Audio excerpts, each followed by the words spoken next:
Welcome back to the next video of economics, class 11, chapter 2, central problem of an economy. ठीक है, तो what is economic problem, ये हम chapter को शुरू कर रहे हैं. तो इकोनॉमिक प्रॉब्लम क्या है? बेसिकली प्रॉब्लम ये है कि हमारे पास रिसोर्सेज कम है, ठीक है, और हमारी नीड बहुत ज्यादा है. और हमारी नीड कैसी है? रिकरिंग नीड है. रिकरिंग का नीड का मतलब एक खत्म होगी दूसरी इमर्ज हो जाएगी.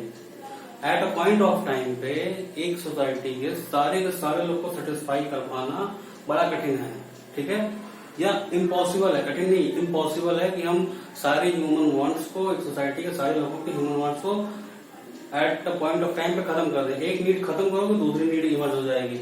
ऐसा संभव ही नहीं कि एक साथ आप सारे नीड्स खत्म कर लीजिए.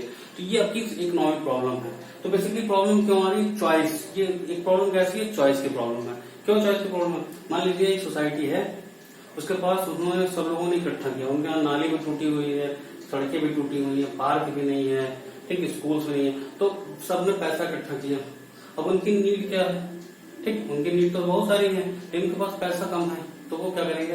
पहले नंबर पे वो सड़कें बनवा सकते हैं, नाली बनवा, मतलब प्रायोरिटी के हिसाब से वो क्या करेंगे, वो उनको ऊपर है.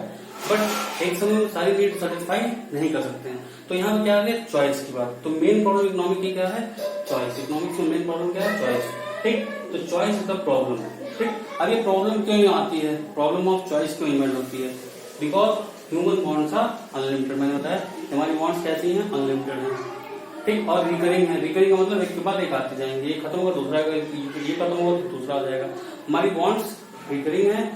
हमें सब चीजें चाहिए, कार भी चाहिए, घर भी चाहिए, और नए नए चीजें भी चाहिए, मोबाइल फोन भी मॉडर्न चाहिए, सब कुछ, लैपटॉप चाहिए, ठीक है, सब कुछ मॉडर्न चाहिए.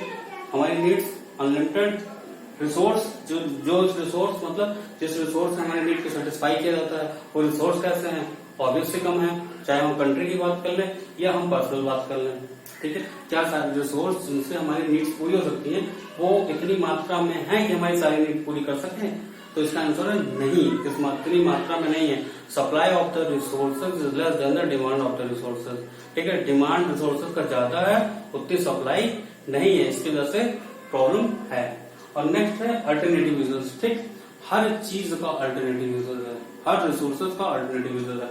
लाइक पेट्रोल है, पेट्रोल से आप चाहें तो घूम टहल के भी कार में खत्म कर दीजिए, और चाहे तो उस पेट्रोल का यूज करके प्रोडक्शन भी कर लीजिए. तो हर चीजों के अल्टरनेटिव यूज है. कमरा है, कमरा में चाहे आप रहने में खर्च कर दीजिए, रहकर उसका यूटिलाइजेशन कर लीजिए, या उस कमरे में आप बिजनेस भी कर सकते हैं. तो दोनों एस्पेक्ट हैं, ठीक है. तो चूंकि समझना यहाँ पे आपको ये है कि चॉइस वाली बात आ रही है कि ये तीनों प्रॉब्लम मिलकर, ठीक है, ये तीनों कारण मिलकर चॉइस जनरेट करते हैं. ठीक, ये तो हो गया हमारा पिछले चैप्टर का रिवीजन, और इस चैप्टर की शुरुआत इसी पॉइंट से होनी है. अब हम आते हैं central problem of an economy. तो ये चॉइस की जो समस्या है, ये किसी एक पर्टिकुलर रीजन की समस्या नहीं है, ये सेंट्रल मतलब हर देशों की समस्या है. चाहे वो इकोनॉमी छोटी हो, बड़ी हो, रिच हो, पुअर हो, मॉडर्न हो, बैकवर्ड हो, कैसी भी हो, समस्या सबके साथ है, क्योंकि सब जगहों पर ह्यूमन वांट्स अनलिमिटेड है, रिसोर्सेज स्कार्स हैं, ऑल्टरनेटिव की वजह से सबकी समस्याएं हैं. सेंट्रल प्रॉब्लम, ये समस्या है क्या? समझिएगा मेरी बात. We are going to discuss the problem, not the solution. तो यहाँ पर हर बार हम एक क्वेश्चन पे खत्म करेंगे, ना कि आंसर पे खत्म करेंगे, क्योंकि we are going to discuss the problem, not the solution. Solution हम नेक्स्ट वीडियो में डिस्कस करेंगे. यहाँ हम प्रॉब्लम डिस्कस करने जा रहे हैं, जो सेंट्रल प्रॉब्लम है, जो एक कॉमन प्रॉब्लम है हर इकोनॉमी की. तो पहला प्रॉब्लम क्या है? व्हाट टू प्रोड्यूस, क्या प्रोड्यूस करें, ठीक है. अब इस प्रॉब्लम को एक्सप्लेन करें.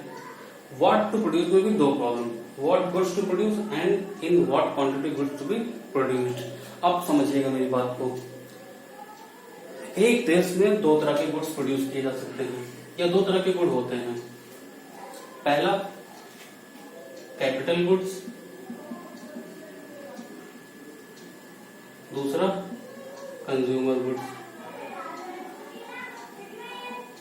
कैपिटल गुड्स क्या है? कैपिटल गुड्स का मतलब है मशीन, ठीक, और कंज्यूमर गुड्स का मतलब है जो हम कंजम्पशन में यूज करते हैं, जैसे मिल्क हो गया, बटर हो गया, आइसक्रीम हो गया, कोई भी चीज जिसको हम कंज्यूम करते हैं, जिसका प्रोडक्शन से कोई लेना देना, जिसको हम अपने ह्यूमन वांट सेटिस्फाई करने के लिए हम उनका यूज करते हैं. जैसे मिल्क हो गया आपका, ठीक है, आइसक्रीम हो गया आपका, कुछ भी जैम हो गया, ब्रेड हो गया, ये सब चीजें क्या हैं, ये सारी चीजें हैं कि हम कंज्यूमर गुड्स प्रोड्यूस कर रहे हैं। और मशीन यानी कि जिससे हम फर्दर प्रोडक्शन में यूज करें उसे हम क्या कहते हैं, कैपिटल गुड्स। ठीक, ऐसे ही समझिए अब हम कैपिटल गुड्स बनाए या कंज्यूमर गुड्स बनाए, समस्या है।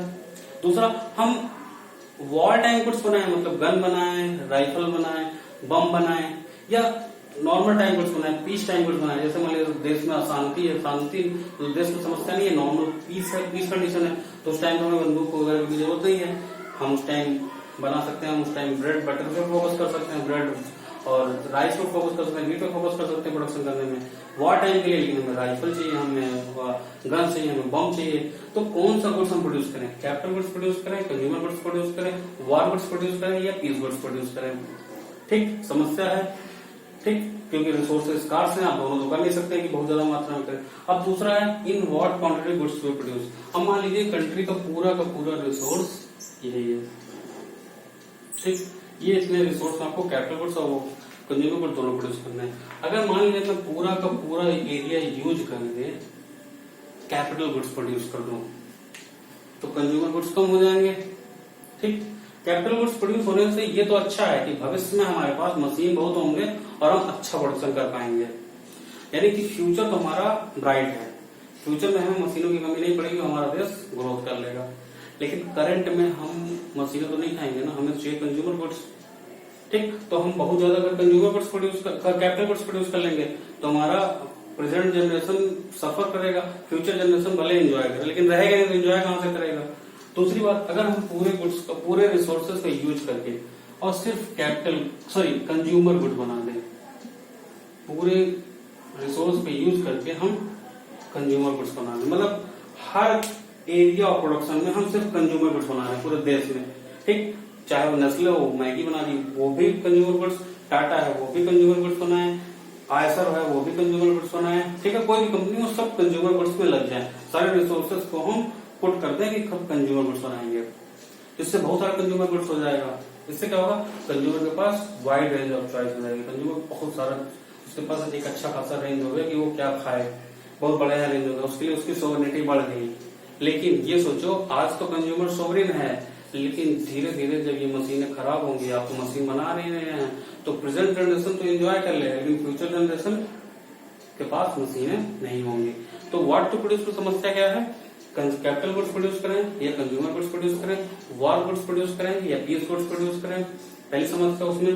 दूसरा, किस मात्रा में प्रोड्यूस करें, अगर कैपिटल गुड ज्यादा कर देंगे तो कंज्यूमर गुड कम हो जाएगा, कंज्यूमर गुड ज्यादा कर देंगे तो कैपिटल गुड्स कम हो जाएगा। तो किस मात्रा में प्रोड्यूस करें, this is the first problem of any economy. समझ में बात, व्हाट टू प्रोड्यूस में क्या बनाना है, यानी कि प्रोडक्ट, ये it is the problem of choice. ठीक है, प्रॉब्लम ऑफ चॉइस है कि कौन सा गुड्स हम प्रोड्यूस करें, capital goods, consumer goods, war time goods या पीस टाइम गुड्स। ठीक है, ये एक समस्या है। दूसरा, कितनी मात्रा में कैपिटल गुड्स बनाना है, कितनी मात्रा में कंज्यूमर गुड्स बनाना है, it is a problem of an economy. ठीक, first problem of the economy. Second है हाउ टू प्रोड्यूस, यानी कैसे बनाएं। चलिए डिसाइड हो गया क्या बनाना है। अब समस्या थी कैसे बनाना है, तो उसके लिए दो टेक्निक है। This problem is known as how to produce, known है प्रॉब्लम ऑफ टेक्निक। ठीक है, problem of choice of technique, sorry problem of choice of technique. यहाँ टेक्निक चॉइस करने की बात आती है। तो there are two techniques, one is capital intensive technique, second one is labour intensive technique. समझिएगा मेरी बात को। लेबर इंटेंसिव टेक्निक में ज्यादा लेबर होंगे, कम आपके कैपिटल लगेंगे। कैपिटल मतलब मशीन से होगा, या कैपिटल मतलब पैसे मत समझिए, कैपिटल मतलब मशीन। ज्यादा आदमी काम करे, कम मशीनें काम करें, इस टेक्निक को हम बोलेंगे लेबर इंटेंसिव टेक्निक।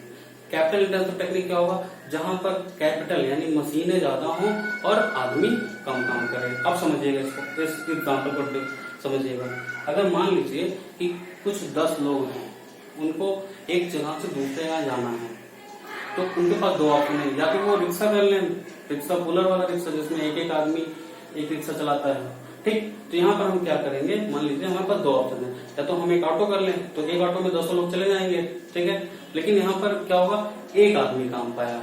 ठीक, अगर हम बात करें कि ऑटो से अगर हमने भेज दिया तो एक आदमी को काम मिला। ठीक है, 1 पर्सन एम्प्लॉय हुआ और उसने 10 लोगों को पहुंचा दिया उनके घर। और अगर हम लेबर इंटेंसिव टेक्निक की बात करें तो कम से कम हमें 5 रिक्शे खींचने वाले चाहिए, तब 10 लोग जा पाएंगे। तो यहाँ पर कितने लोग को काम मिला? 5 लोगों को काम मिला। ठीक है, 10 लोग को ले जाने के लिए 5 लोग चाहिए। तो लेबर इंटेंसिव टेक्निक में हमें क्या होगा कि एम्प्लॉयमेंट तो खूब बढ़ेगी, और कैपिटल इंटेंसिव टेक्निक में एम्प्लॉयमेंट नहीं बढ़ेगी, एफिशिएंसी बढ़ेगी। यानी कि समझिएगा, अगर हमको एक जगह पे कहीं पे एक गड्ढा करना है, गड्ढा बनवाना है, तो हम या तो जेसीबी लगा दें या तो हम लेबर लगा के काम कराएं। अगर हम लेबर लगा के काम करते हैं, ठीक, तो वो टाइम ज्यादा भी लेगा, पैसा भी ज्यादा लगेगा और काम हमारा एफिशिएंट नहीं होगा। यानी कि लेबर इंटेंसिव टेक्निक में एम्प्लॉयमेंट तो होगा, लेकिन समस्या क्या आएगी कि प्रोडक्शन एफिशिएंट नहीं होगा, कॉस्ट भी ज्यादा लगेगा, टाइम भी ज्यादा लगेगा। वहीं अगर हम कैपिटल इंटेंसिव टेक्निक यूज करते हैं, यानी मशीनों का ज्यादा यूज करते हैं, लोगों का कम यूज करें, लेबर का कम यूज करें, तो काम तो हमारा एफिशिएंट होगा, कॉस्ट भी कम लगेगा, लेकिन अनएम्प्लॉयमेंट आ जाएगी। तो समस्या ये है कि एक देश कौन सी टेक्निक को यूज करे। अगर वो लेबर इंटेंसिव टेक्निक को यूज करता है तो कॉस्ट ऑफ प्रोडक्शन बढ़ जाता है, कॉस्ट ऑफ प्रोडक्शन बढ़ने की वजह से कॉस्ट ऑफ आउटपुट बढ़ गया, कॉस्ट ऑफ आउटपुट बढ़ने में महंगाई आ सकती है। ठीक, लेकिन एम्प्लॉयमेंट रहेगी, कम से कम सबके पास काम तो रहेगा। कैपिटल इंटेंसिव टेक्निक अगर यूज करती है तो वहां पे समस्या क्या आएगी, वहां पे कॉस्ट तो नहीं बढ़ेगा, हमारा कॉस्ट तो कम ही रहेगा, लेकिन समस्या क्या आ जाएगी, समस्या ये आ जाएगी कि हमारे पास एम्प्लॉयमेंट नहीं रहेगा, अनएम्प्लॉयमेंट फैल जाएगी। तो it is also a problem of a country कि वो कौन सी टेक्निक यूज करे। This is a problem of choice of technique. Next है फॉर होम टू प्रोड्यूस। ठीक, हर सोसाइटी में 2 तरह के लोग होते हैं, एक रिच एक पुअर। अगर रिसोर्सेज को इस डायरेक्शन में डाल दिया जाए कि सारा प्रोडक्शन रिच के लिए किया जाए, तो रिच के लिए प्रोडक्शन करने का मतलब महंगी चीजें बनेंगी। महंगी चीजें बनने का मतलब क्या है कि प्रॉफिट ज्यादा आएगा। जैसे मैकडोनल्ड कंपनी है, मैकडोनल्ड कंपनी पिज्जा बनाती है, ठीक, वो पिज्जा महंगे में बेचती है। अब महंगे बेचने के साथ साथ क्या होगा कि उसका प्रॉफिट बढ़ता है। ठीक, प्रॉफिट बढ़ा तो वो क्या करेगी, अपना इन्वेस्टमेंट बढ़ाएगी, और उसको देखकर 10 कंपनियां और आएंगी कि यार मैकडोनल्ड को देखो इतना खूब पैसा कमा रहा है, तो हम लोग भी प्रोड्यूस करेंगे, रिच के लिए प्रोड्यूस करें। तो रिच के लिए प्रोड्यूस करने से क्या होगा, रिच के लिए प्रोड्यूस करने से प्रॉफिट बढ़ेगा, प्रॉफिट बढ़ने की वजह से इन्वेस्टमेंट बढ़ेगा, इन्वेस्टमेंट बढ़ेगा तो ग्रोथ ज्यादा होगा। लेकिन पुअर सोसाइटी का पूरी तरीके से डिस्ट्रॉय हो जाएगी। ठीक, और अगर हम पुअर के लिए प्रोड्यूस करना शुरू कर दें, रिसोर्सेज को इस डायरेक्शन में लगाएंगे, हम पुअर के लिए प्रोड्यूस करेंगे, तो पुअर के लिए अगर प्रोड्यूस करोगे तो सस्ता रखना पड़ेगा, सस्ता रखोगे तो प्रॉफिट कम होगी, प्रॉफिट कम होगी तो कंपनियां अपना बिजनेस बाइंड अप करके चली जाएंगी, इन्वेस्टमेंट में कमी आने लगेगी, इन्वेस्टमेंट कम होगा तो देश की जीडीपी श्रिंक हो जाएगी। ठीक है, तीनों प्रॉब्लम एक बार फिर से डिस्कस कर रहा हूँ। तीनों प्रॉब्लम है आपका प्रोडक्शन से रिलेटेड। तो व्हाट टू प्रोड्यूस में हमने क्या पढ़ा कि क्या गुड्स बनाए, मतलब कैपिटल गुड्स बनाए या कंज्यूमर गुड्स बनाए, कितनी मात्रा में बनाए। अगर एक ज्यादा बनाएंगे तो दूसरा कम हो जाएगा, दूसरा ज्यादा बनाएंगे तो पहला कम हो जाएगा। ठीक है, दूसरा में बताया how to produce, capital intensive technique मतलब मशीन से ज्यादा प्रोडक्शन पे ध्यान दें या लेबर से ज्यादा ध्यान दें। ठीक है, तीसरा for whom to produce, rich के लिए प्रोड्यूस करें या पुअर के लिए प्रोड्यूस करें। तो हर इकोनॉमी में ये समस्या प्रिवेल करती है, सब सारे देशों की यही समस्या है, कोई एक पर्टिकुलर देश की नहीं है। ठीक है, this is called central problem of an economy. हमने 3 तरह की इकोनॉमी पढ़ी है, कल हम इन तीनों इकोनॉमी में इन तीनों प्रॉब्लम्स का सॉल्यूशन पढ़ेंगे। हाँ, वीडियो के अंत में आपको उससे कहना चाहता हूँ कि चैनल को लाइक करिए, सब्सक्राइब करिए और ज्यादा से ज्यादा शेयर करिए, क्योंकि मेरा ये अभी शुरुआती वीडियो तो जितना प्रमोट होगा उतना मुझे मोटिवेशन मिलेगा। मैं क्वालिटी वीडियोस पर फोकस करूंगा। वैसे भी मैं कवर करना चाहता हूँ कि ज्यादा से ज्यादा आपको चीजें मिले। मैंने यूट्यूब पे कई सारे चैनल देखे, वहां पर इतने कंटेंट नहीं डाले जाते वीडियो में, वीडियो को शॉर्ट करने के चक्कर में कंटेंट के साथ काफी लापरवाही करते हैं। नया कंटेंट के साथ कोई लापरवाही नहीं कर रहा हूँ, आपका वीडियो भले लंबा हो जाए बट मैं कंटेंट पूरी फोकस कर रहा हूँ रखूँ। बट उसके लिए मुझे आपकी तरफ से कम लाइक और सब्सक्रिप्शन तो मिलना चाहिए, तभी मेरा मोटिवेशन बढ़ेगा। Thank you.